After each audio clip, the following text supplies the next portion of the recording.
Hello. Oh, wait. There we go. Can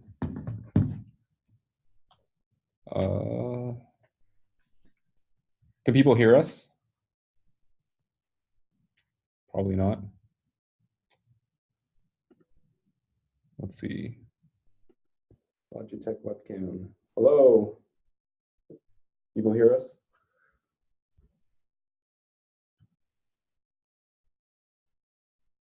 I think people can hear us.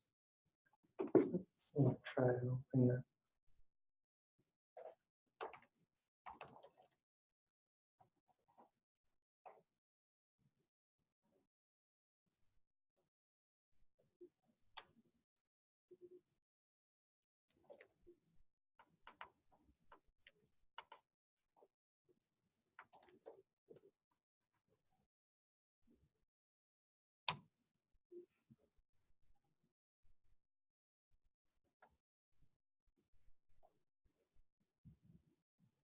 See. Oh. I didn't know this is what happens when you have a lobby, is you actually have lots of people just waiting and it all. Hello? Is our audio working? Yep, the audio is working. Okay, thanks.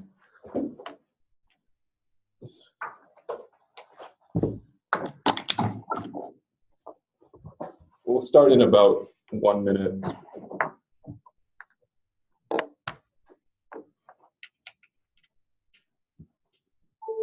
Let's see. 1 minute.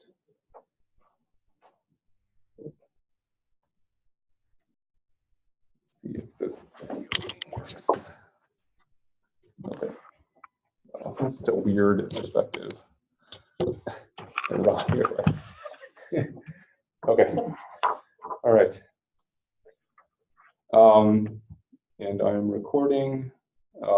Rob, do you want mind taking notes? Yeah. Okay. So Is there an agenda somewhere already? No. Okay. But we can. Yeah, I'll start off. We can start it off. So the general agenda, as in my email, is to kind of have a sort of like a live chat face-to-face with respect to people in the community and what they think about the proposal. So the sketches came out and I saw like there's tons of comments on it, but it's also useful to just have this like discussion as to what people think, what the general shape of some of the use cases that they would like to see covered. I know that in the doc, we have gotten some feedback that we didn't explicitly call out a use cases section. So that's something that we're thinking will be added. So general feedback, what important use cases you see, how you feel about the general structure of the schema in terms of tackling the problem. I think those three things. And then also sort of like advertisement is that we actually have a couple of times to meet up at KubeCon. Not to say that all the discussions will be happening at KubeCon, but that will be also an opportunity to meet in person to discuss things. There's a KubeCon in San Diego. So I think there's a talk with me and Chris on Thursday. Chris, is that right, Thursday? And then we'll also be hanging around the SIG-NETWORK deep dive on Monday. And then there's another session, Mark, if you're on the call, in the community booth as well. Yep, on Tuesday. Right. So this is a little bit difficult on the con call, but we can start off with maybe some introduction as to who you are and what your interest is and what you would like to see. I'm going to go down the list because this is the only thing I have. So I see oh, the list keeps permuting, which is kind of strange. So Alex, I see on the call. Yep. So I'm Alex from DataWire, working on Ambassador API Gateway. Recently contributed the Ingress conformance suite that we are trying to build. And yeah, from DataWire's perspective, also looking forward to Ingress evolution and trying to collaborate on some use cases. Okay, great. Chris, you're next. Hi, Chris Luciano from IBM. I've been working on the Kubernetes code base for the past few years, most in the networking area. I also work on some pieces of Envoy. Mostly at the moment, I'm working on getting the GA pieces out along with Robert and Bowie, and hoping to then continue into the V2 pieces when we're ready. Okay, the next is, I might pronounce this wrong, Danian. Yeah, you got it right. Thank you. Danian Hansen with Red Hat. I've actually worked in the community in the past with IPv6. Let me put something in a chat window. So we created this route API a while back because Ingress v1 did not meet our needs, and so very interested in Ingress v2 so that we could eventually adopt v2 and OpenShift, and in the long term deprecate the route API. Cool. James, I think you're next. Hi, my name is James Peach. I'm from VMware. I mainly work on Project Contour. You're a bit quiet, so. Oh, sorry. My name is James Peach. I work on Project Contour at VMware. Contour is an ingress controller in front of Envoy. Okay. Laszlo? Yeah, hello. This is Laszlo Jánosi. I'm from IBM, just like Chris. And currently I work on the IBM Kubernetes service ingress controller, and that's why I'm interested in the evolution. Awesome. Thank you. Then Mark? Hi, Mark Church. Over at Google, I work with Bowie on some of the ingress controllers in GCP. Okay. And Nick? Hi, I'm Nick Young. I also work on Project Contour, and yeah, I've been doing a bunch of work for us on status and our new CID HTTP proxy. So I have a bunch of thoughts about the delegation construct you've included and some other stuff. We kind of took it from Contour, so we're very interested. Oh, so we've actually changed the way we talk about it. So that's I see. Cool. Yeah, we're giving it back. Rohit? I'm Rohit from Google, and I also work on Ingress GCE along with Mark and Bowie. And then finally, Micah, is that right? Or maybe, I think I'm pronouncing your name wrong. Mycia? I'm probably clobbering it. Looks like they're not on the audio. Oh, really? Okay. All right, so let's open it up. Kind of general feedback. I guess kind of there's no way to like raise your hand, but kind of, oh, Nick, if you have video, you can raise your hand. Yeah, that's why I put the video on. So yeah, if you don't mind, yeah. So I can see, like, I think overall, I can see where you're going with the having the like basically the equivalent of the storage class for gateway class, and then that fulfills the same function as we did in Ingress Route and the new one, HTTP proxy, of having, there's a difference in those between a root HTTP proxy that has a FQDN and then ones that get included further down. So it's kind of, I can see that. I think one of the concerns I have though, that has been exacerbated for me with the work we've been doing on status for us is that the more CIDs you have, the harder the UX gets for troubleshooting, because like the thing that we've been doing is like when we don't talk about delegation anymore, we talk about inclusion. When you include HTTP proxies within one another, if one of them somewhere in the inclusion train is invalid or has a problem, like how do you figure out which one that is, and like how do you follow the breadcrumb trail to be able to get to the bit of the config where there's a problem? And I think that it's one of the trade-offs that you make by having a large set of CIDs is that it's not always immediately apparent to someone who hasn't used the thing before, like you need to understand a lot about how they all work together to be able to figure out what's broken, if something's broken. And so it would be something that I would encourage you all to think about, is to think about like, what's the experience for someone who has managed to break one of these things, and how do they figure out what's broken and where? Yeah, I think that's like a very important point, and one of the current really severely lacking things that we see in this, both ingress and service API, is if you notice the status contains like the VIP. It's like, congratulations. So, and then most of the other things are reported in events. So yeah, that's one of the things that we think will be a key thing to try to get right, or at least some approximation towards usability. And we hear this from our users as well. It's like, oh, what's going on? And I have to kind of break open the box and kind of dig through the.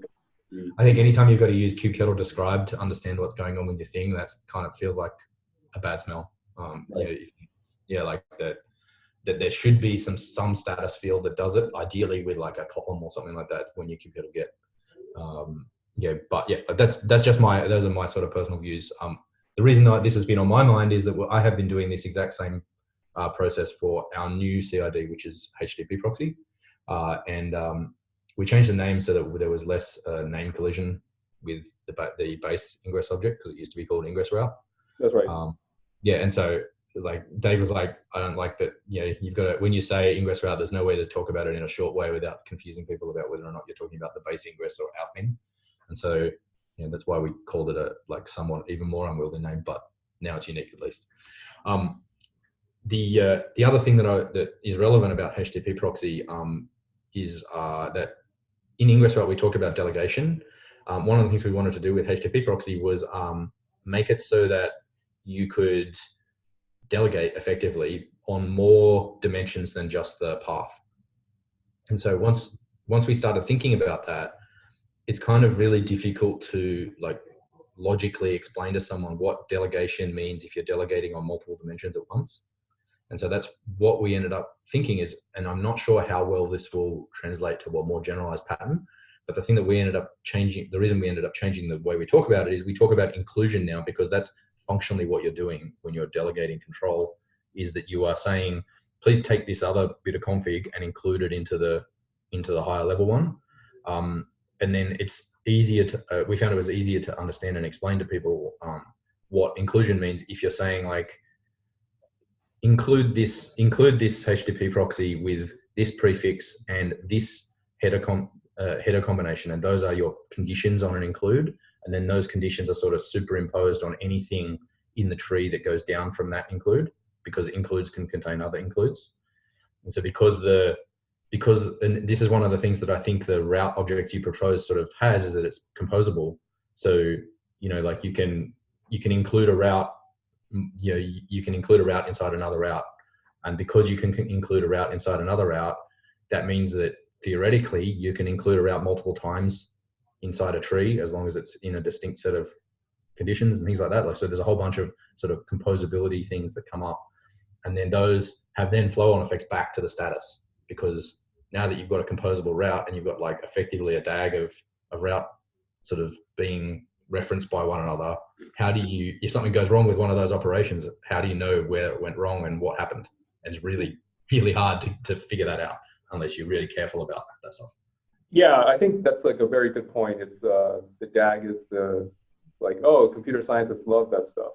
Do our users so much. So yeah, that's a really good point. And we also were looking at sort of delegation implies some sort of abstraction, which I'm not sure is actually possible with certain implementations.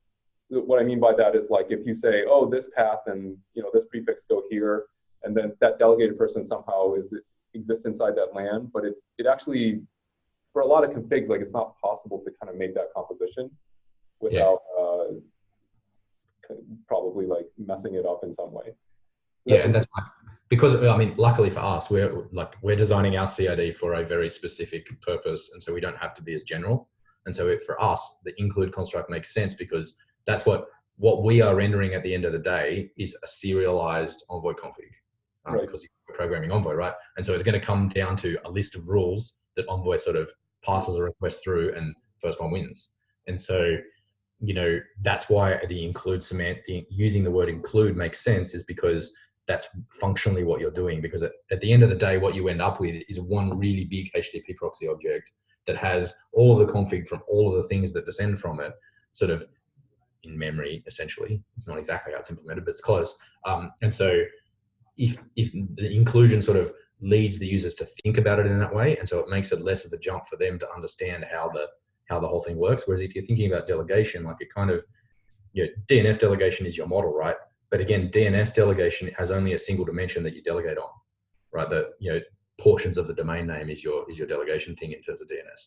Like I've never seen anybody talk about like delegating on in a sort of a multi-dimensional way. That's right.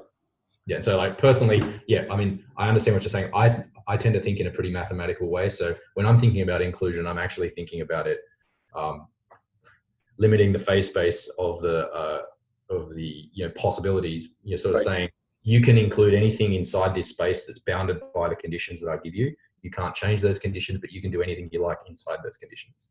And that's effectively what delegation is.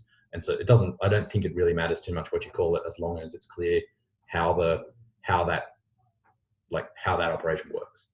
Yeah, I don't know if it's actually explicitly said, is like, could we think of it in terms of, at the end of the day, it could be boiled down to a single config, apart from crossing administrative boundaries, like namespace. So that's an interesting direction. I mean, I'm not sure. I haven't spent enough time thinking about how this would apply in the more general case to sort of be confident and to tell you, yeah, you should totally do this. But like, at least wanted to sort of tell you, this is what we being the Contour team, are sort of thinking about as the people who sort of started out this whole delegation thing. Like that, we've kind of moved on from delegation, like only on the prefix, and this is what we're now thinking about. So I thought it was, given that you want to build something that's going to work for everybody, like we're part of everybody, so we should at least give you some feedback about that. Yeah. And so, and the reason that ties so closely into the status is that, like in my mind, the status of a Kubernetes object is for containing all of the computed information that you can't get out of the spec. And so that's why we're going to put a whole bunch of stuff into the status. That's going to be like, for each include that you've included in the document, like what was the status of that? How did it go? Did it work? Did it not work? If it didn't work, what went wrong? And then for each route that you've included, same deal. And so for each sort of sub part of the document, there'll be like a little bit that has its own status and stuff like that. So yeah, I think that it's really important from the usability perspective for there to be a way for the users to get a fair idea of what the ingress controller is actually doing without having to like poke the ingress controller. You should be able to just go to the Kubernetes API and say, by following some sequence of kubectl commands, I should be able to get everything I need to know about why my ingress is working or not in the way. I think that sort of is very in line with what we were thinking. Awesome. Yeah, so yeah, I'll stop talking now. But yeah, there was one last thing I wanted to say. My measure that I have been using in the status work is how many kubectl commands does it take me to figure out what's going on? Mm-hmm. And so that's a really easy number that you can like write down and be like, if that number is like 10, 15, then you're like, oh, that's a bit big. If it's 1 or 2, that's much better. Yeah. Also, I think the other interesting thing about the HTTP proxy inclusion model is you end up with this chain of CIDs, and different groups and different namespaces are changing elements in the chain, and so you can kind of break it from both ends. So the status really needs to kind of propagate all up and down the chain as well for everybody to see what everyone else is doing. So I'm curious, since you guys are the Contour implementers, would you be interested in the V2 APIs, like in terms of? Yeah, so whatever V2 API ends up getting implemented, we will support. I see. Okay. Yeah. We have a sort of an abstraction layer inside our thing that is a different DAG, but that DAG represents like how we translate like the various components that make up a more sort of generalized load balancer object into Envoy config. And so for us, supporting a new type of ingress is basically writing the rules that let us translate from however that ingress works into our sort of common DAG model that then will spit out Envoy config. And so the YAML to web server config assembly. Yeah, pretty much. Yeah, that's pretty much. I mean, Contour is a translator between Kubernetes objects and XDS, right? Right. At the end of the day. Okay. So you both brought up good points that also relate to the extensibility, because if you look at, well, one of the things that we were debating about, how composable we should make it for extended features, or maybe things that are maybe not part of the core API but the extended API. And there's a traffic split example in there. We're debating, okay, should weights be a formal part of the API, or should that be a separate object? And what does having that as a separate object do to the usability of it? It's something we were debating a lot back and forth, and so it's good to see you guys have strong opinions on that. Thoughts about like kind of the extensibility aspect of things, and how that is kind of best done. Yeah, I mean, for me, like I think I think that it probably makes sense for in my mind, and again, I'm not speaking to the whole team there, there's personal opinions. In my mind, one of the core things about the core is that it needs to be like the table stakes stuff, and in my mind, some stuff like weighting and stuff like that, that's really table stakes when it comes to doing load balancing these days, right? Like, it's not, if you couldn't do some sort of weighted routing in an ingress controller or a proxy, then it's kind of like, is it even really a proxy in this day and age, right? Like, I think some of it is obviously going to be more controversial than others, but I think that it probably makes sense to draw a slightly larger diagram, like circle around the stuff that's base.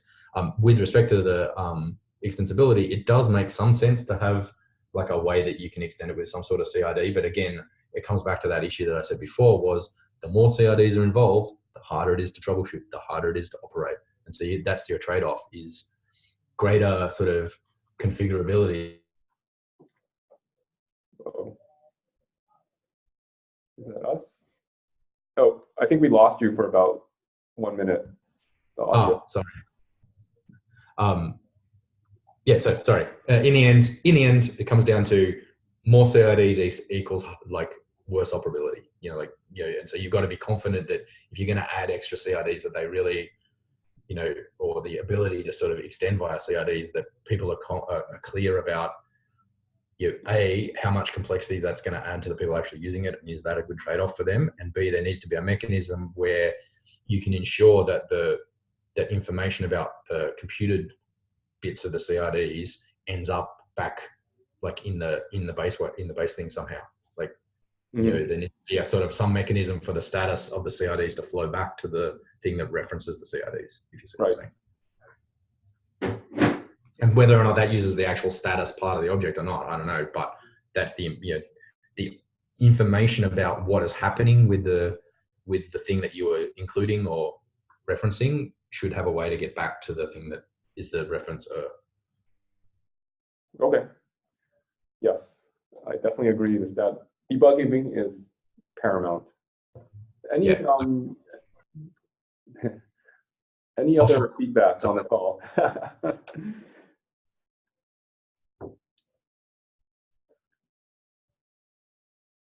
Oops. Uh-oh. Did we get? We can still hear you. Everyone's still quiet. I think there was some network disruption. So I have a general topic maybe to raise. So far in this group, I've seen that there's a lot of interest in doing like a whole, there's two basically work streams. There's Ingress V1 GA, and then there's like, what would a whole new API look like? But it seems to me that there's also sort of a evolutionary middle ground. So lots of the lots of the ingress controllers do things like provisioning TLS certs for front and back ends. They also want to know things like what protocol you should use to proxy to a service. Wondering if people think if there's an opportunity to standardize these sorts of issues around ingress operability and ingress, standards that it's a little bit more than V1GA, but it's a lot less than a whole new API. That's right. So at least those specific things, I think there was some examples, at least for the backend protocols. And those are things that could be tacked on to Ingress GA itself. Like GA doesn't mean that the API doesn't change, right? So pods are GA, but actually don't add to pod, but that's a bad example. But like other things, we can add on to GA APIs. And actually you can delete given deprecation, but no one has done that. So the question would be like, if you're going to extend it, is it going to be a new resource or is it going to be extending an existing resource? Like, right, like if you're talking about evolution, you're going to have to evolve on the base of something, which would probably be Ingress V1, GA, beta, what have you. And then just make sure that the V2 is a superset of that because you don't want to go backwards in terms of what you're supporting. Yeah, I'm thinking of even things which are really quite relatively simple, but would improve interoperability. Like, okay, we all agree that this is what this specific label on a service means, or we all agree that this secret type represents a CA certificate bundle, that kind of thing. Right. Yeah, in those cases, it would just simply be an evolution of the Ingress GA. That's how I would approach it. And then V2, since it's being involved, would have to capture that use case. That's sort of an answer, not really. Yeah, I don't know. That makes sense. Go ahead. Yeah, I think that approach makes sense. Yeah, for example, the app protocol, there's an interesting question of does it live on the service versus on the ingress type? Like that might be a generic thing that we could extend on service, not to get super off topic, but like that would be an interesting thing to put on service itself. It feels like a property of the service to me, not a property of the ingress. Right. So advertisement for other thing. Welcome to come to SIG-NETWORK and raise that because it's an interesting thing. And I think it would solve a lot of interoperability issues. The coming to calls that are convenient for PST is often difficult from Sydney. Is also oh yes, that's right. Yeah. So both James and I are going to be present at KubeCon though, so we are certainly hoping to raise some of this stuff in person. Yeah, please do. I've had several people also told me about their time zone difficulties. Unfortunately, they were on the other side. So then, yeah. Anyways, but I think it is time to sort of move the SIG-Net around a little bit just to capture a different population of folks or make it more convenient for others. So that's definitely, anyways, come talk to us at KubeCon and we can work something out. Yeah, sure. So anyone else on the call with any kind of general feedback, what they think directionally? On any folks from Red Hat? Yeah, again, this is Damien, and it's Micaiah. Micaiah's on the call as well. Looks like he's on audio as well. And yeah, I'm still digesting the proposal, so I don't have a whole lot to add. But I'm hoping to get to KubeCon and be better prepared to dive into some of the specifics of the proposal. Okay, great. I've included a couple comments so far, but I don't want to get ahead of myself. Right. Thank you. Yeah, thank you for taking a look. For KubeCon, I think we're shooting for overall goal alignment and kind of a sniff test as to sketches. and then sort of figuring out, basically hashing it out to a level where we can have another in-person meeting. I think Mark, at least on the Google side, we're gonna try to sponsor, like, meet all the major implementers and like have another discussion. But that would be post KubeCon. But a great thing for KubeCon is to just actually get a sniff test of like, okay, generally how are people feeling about this? In terms of like generic level schema, like, does this make sense? Do the models kind of map to how people are thinking about it, thinking about the problem? Yeah, I did a quick. Go ahead. Sorry. Thank you. I did a quick scan of the schedule, and I only found that one presentation between you, Bowie, and Chris. I think it was for Thursday. What's the best way for me to find out any type of activities that Ingress v2 could come up as a discussion topic? So Mark, I think. Yeah, so we have, I think there's 3 that at least we're involved in at KubeCon, and some of them just got scheduled, so we'll send those out on the SIG-NETWORK. But there's a open session on Tuesday, which we have the community lounge for an hour, in which we hope to have some level of kind of group discussion. Then there's Bowie's presentation on Thursday with Christopher, which is more of it'll be difficult to facilitate a group discussion there. So it'll be more of a kind of broadening the awareness of this to a larger group of people. So just a general explanation, a walkthrough of some of the challenges and reasoning why the initial proposal is the way it is. But yeah, we should send those out in the SIG-NETWORK just so we can get people together, and then maybe schedule some other time so we can just meet at a certain spot and people can shake hands and meet in person and have chats about this. Yeah, I think we'll advertise those 2 on SIG-NETWORK, and then please forward it to any other lists that you feel is relevant. And then we'll also send out another email just to see if people have time and like want to kind of gather randomly, I guess, in a self-organized way. Or we'll send out the email, we'll gather and then figure out a place to meet, because probably that would also make sense. All right, yeah, I'll keep my eyes peeled then on the mailing list and look for some of the details around the other sessions so that I'm available. Yeah, at least for sure the community lounge has been booked, and then we have the talk and talking after the talk. And then we'll see if there's interest in meeting in like a third time sometime during the week. Contour is scheduling a community gathering on the Tuesday if anyone wants to chat there. Me and Nick will be there. Okay.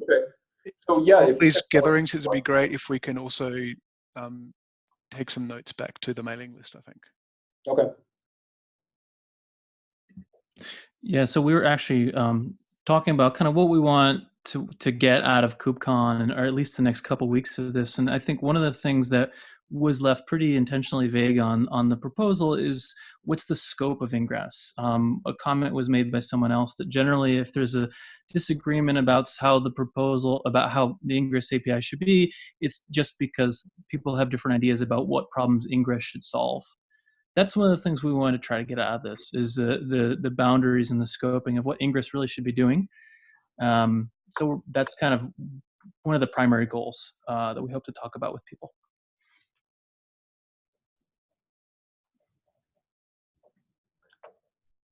Any other comments on the call? How about the folks from IBM? Yeah, I mean, I think it's interesting to note that some of the things feel like they could just go into the V1 GA. It's almost like the go-to model, where if you're not inherently breaking anyone, you could just kind of put it into the same major version number as you currently have.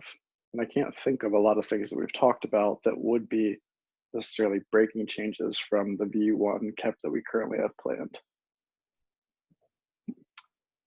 I see. You're talking about the, well, some of the separation of gateway and class might be hard to manage. But that is an interesting thought, is like, if you had these CRs, then could there be a potential interoperability story for some of the things, probably not all of the things. Or, yeah, the thing is, how much change are people willing to stomach in the GA APIs is another question. So, yeah, I guess I was thinking more of like traffic shifting could be something that could, I believe, be wedged back into the Vue1 API.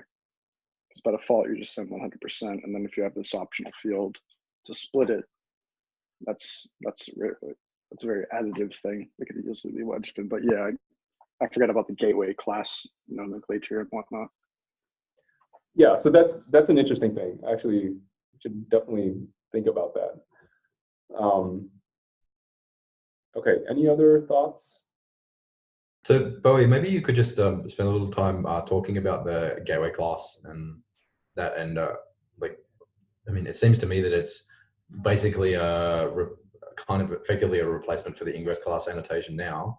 But like, what other sort of stuff are you hoping to get by using the sort of the separated class and instantiation thing? Yeah, so I think gateway class is interesting because it represents, so at least how we think about services, we think about that you have a binding for the service. I'm talking about service as like a general concept, not Kubernetes. So you have a binding for the service, and then you need to talk about its physical characteristics, such as how it's listening. And then you have an application developer who's sort of structuring their application. And those, at least our claim is that those may be different roles. And if you have different roles, the way that is typically represented in Kubernetes is through RBAC permissions. And RBAC is going to operate on different resources. So at the very top, you have gateway class. That's what an infrastructure provider will sort of provide in terms of, let's say you're in some cloud, and then you also, the infrastructure provider has some like, some user space, cluster space implemented proxy. Like you would represent those as different gateway classes that are available for the cluster operator to deal with.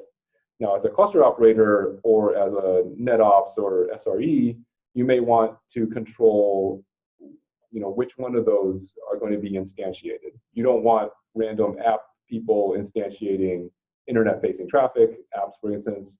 At the same time, you may want to give some of those up to be self-service for internal stuff. So that would be the people who are operating on the gateway level.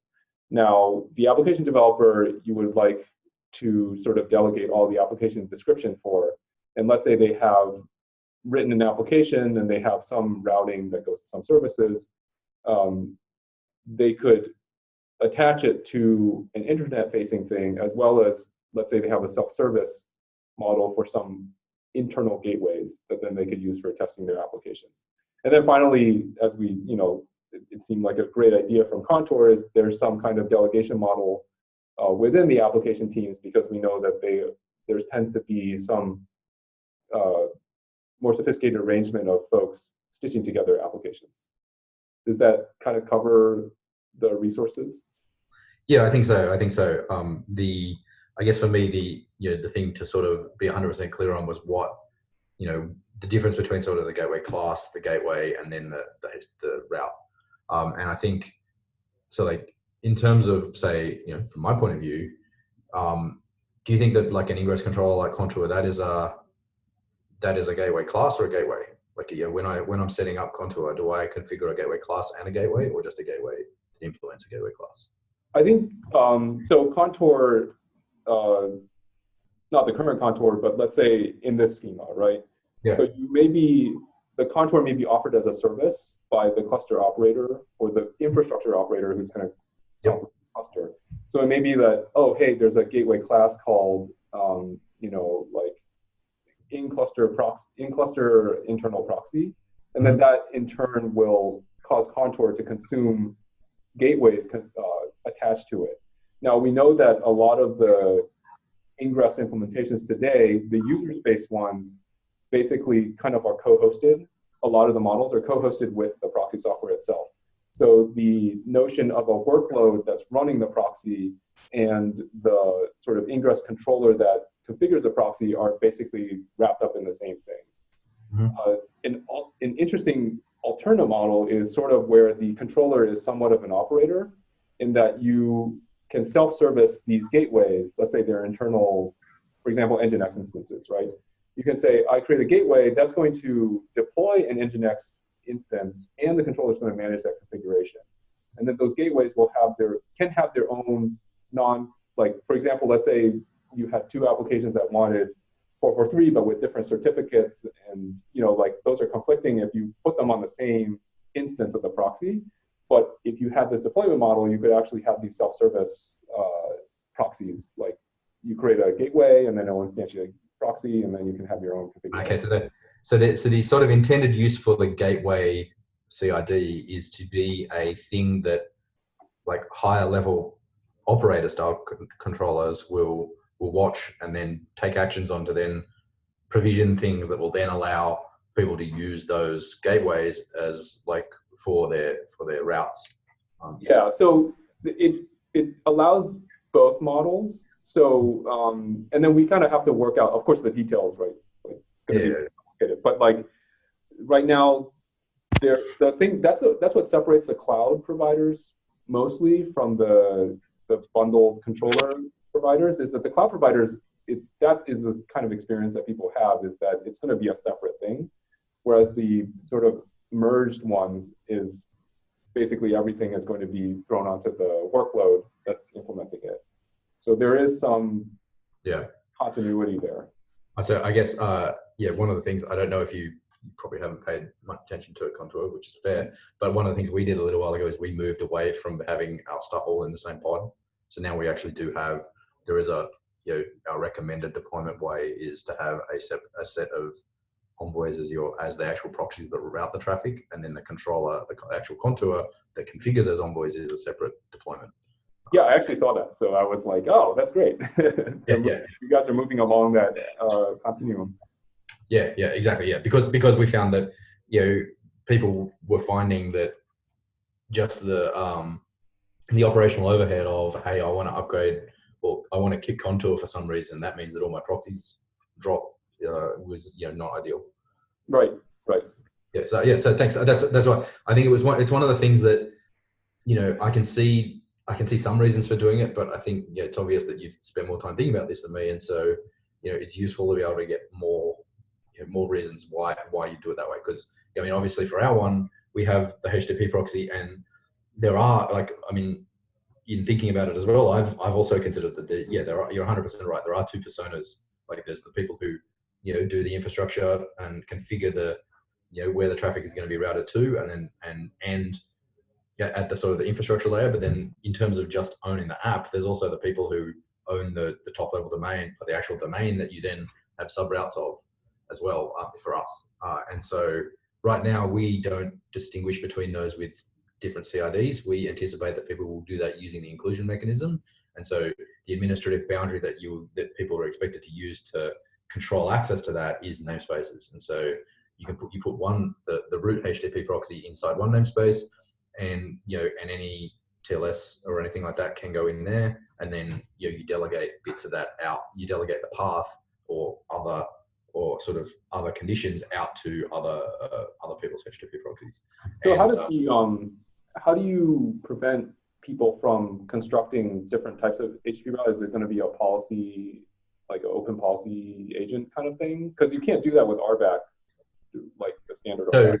So the intent is here that the sort of, there's a mechanism we have in Contour that root HTTP proxies, there's like a whitelist of namespaces where you can provision root HTTP proxies that contain an FQDN and that contain the virtual host config. And if you try and configure one that's not in that namespace whitelist, then it won't work. I see. And so basically that's how you enforce that, is that there's a way that you can say, root the root FQDN namespace is the only one that's allowed to have root HTTP proxy things in it. And then the good part then is that can also contain any TLS details and stuff like that if you want. Or we also have, it's one of the things we don't talk about as much, but we also have a TLS certificate delegation mechanism where you can have TLS certificates live in a separate namespace and delegate. And there's like a CID's. Right, I saw that proposal as well. Yeah, that allows people to sort of use those ones without actually being able to have the RBAC themselves to read it. So they can't read it. You can't read it as someone who can access the HTTP proxy, but Contour can read it, and Contour can make sure that the stuff ends up in the right place. Have you guys thought about that as like a generic secret delegation, not just within the Contour? Not really, no, not at all. I see. But now that you mention it, that is an interesting idea. Yeah. Because I know that there was a proposal for just cluster level secrets, but that seems kind of a different thing, and probably not a good idea. I think the sort of the broader delegation idea is a really it's kind of starts to stray into the stuff that the multi-tenancy working group is talking about with what constitutes a tenant and having access to things that are out, not bounding the zone of control at the namespace level and being able to sort of have things that span namespaces, but span some restricted set of namespaces as well. Right. And I think that all of these sort of delegation mechanisms require that sort of thing. I think there is a comment somewhere on the thing about, oh, hey, what about, it kind of is a bit weird that in this particular type of thing you allow sort of this configuration to flow across namespaces. But I think, again, it's for a very specific reason. That as long as you keep it tightly defined, it's okay. But, it is something that that it's weird. We need to keep in mind that it's weird. Right. Or it could be generalized or something. Yeah, if we're going to generalize it, though, that is actually a very large, large question to answer. Is how you generalize that safely. Great. So I think we're at the end of our time. I think thanks a lot for showing up and commenting on it. Thanks for all the comments on the doc. I think it's really useful to hear all this stuff. I should say sorry to everyone else for monopolizing by talking too much. Yeah, if there are any other opens, you can take it now. Okay, well, I think we'll send out all those events at KubeCon, and we'll see you there.